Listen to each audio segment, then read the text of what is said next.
একটা ছোট্ট গ্রামে একবার খুব অদ্ভুত ঘটনা ঘটল। আকাশের সব মেঘগুলো হঠাৎ একসঙ্গে ধর্মঘট ঘোষণা করে বসল। তারা বলল, আমরা আর বৃষ্টি দেব না, আগামী 10 বছর এক ফোঁটা বৃষ্টিও পড়বে না। এই খবর শুনে গ্রামের সব কৃষকের মুখ শুকিয়ে গেল। তারা ভাবল, এখন আর চাষ করার কোনো মানে নেই। তাই সবাই তাদের লাঙল, গোয়াল, বীজ, সার সবকিছু গুছিয়ে ঘরে তুলে রাখল। মাঠগুলো খালি পড়ে রইল, ধুলোয় ভরে গেল।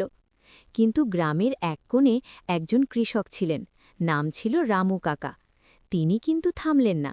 প্রতিদিন সকালে উঠে মাঠে যেতেন, লাঙল চালাতেন, জমি চাষ করতেন, বীজ ছড়াতেন, যেন কালই বৃষ্টি নামবে। একদিন আকাশ দিয়ে মেঘের দল উড়ে যাচ্ছিল। তারা রামু কাকাকে দেখে অবাক হয়ে জিজ্ঞেস করল, এই কৃষক ভাই, আমরা তো 10 বছর বৃষ্টি দেব না বলে ঠিক করেছি, তবু তুমি এত পরিশ্রম করছো কেন? জমি শুকিয়ে ফেটে যাচ্ছে, ফসল তো হবেই না। রামু কাকা মুচকি হেসে মাথা তুলে বললেন, আরে মেঘ ভাইয়েরা, বৃষ্টি হলে তো ভালোই, কিন্তু বৃষ্টি না হলেও আমি থামব না। কারণ 10 বছর পর যদি বৃষ্টি আসে, তখন আমি যেন চাষের কায়দা ভুলে না যাই। আর তোমরাও তো চাইলে বৃষ্টি দিতে পারো, তাই না? মেঘেরা একটু চুপ করে রইল।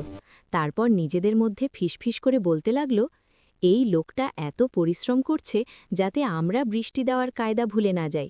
আর আমরা নিজেরাই যদি 10 বছর বৃষ্টি না দিই, তাহলে আমরাও তো ভুলে যাব কিভাবে বৃষ্টি ফেলতে হয়। এই কথা ভেবে মেঘেরা লজ্জা পেয়ে গেল। আর তক্ষুনি তারা ঘন হয়ে এলো, গর্জন করে উঠল, আর ঝমঝম করে বৃষ্টি নামিয়ে দিল। রামু কাকার শুকনো জমিতে জল পড়তে লাগল।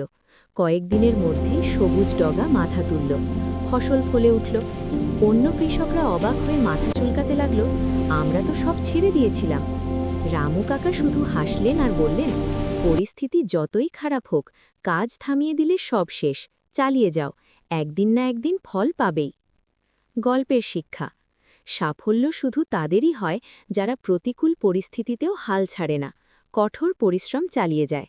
চালিয়ে যাও বন্ধু, তোমার বৃষ্টিও একদিন নামবেই।